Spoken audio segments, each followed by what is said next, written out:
പ്രിയ സുഹൃത്തുക്കളെ, ആട് 3 എന്നൊരു സിനിമ കണ്ടിരുന്നു. ജയസൂര്യ നായകനായ മിഥുൻ മാനുവൽ തോമസ് സംവിധാനം ചെയ്ത ആട് 3.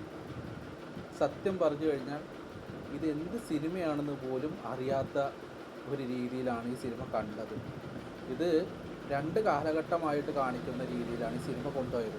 പക്ഷേ ഇത് രണ്ടും ഒരു ലോജിക്കും ഇല്ല. പ്രധാനമായിട്ട് ആട് സീരീസ് എല്ലാം കോമഡി ഫിലിമായിട്ടാണ് വന്നത്. എന്നാൽ നമ്മൾ കണ്ട ഈ ആട് 3 എന്ന് പറയുന്നത് കോമഡി ഉണ്ടാക്കാൻ ശ്രമിക്കുന്ന ഒരു സിനിമ. അത് ജയസൂര്യ ഉൾപ്പെടെ, ധർമ്മജൻ ഉൾപ്പെടെ, വിനായകൻ ഉൾപ്പെടെ എല്ലാവരും കോമഡി മുഖത്ത് വരുത്താൻ ശ്രമിക്കുന്നു.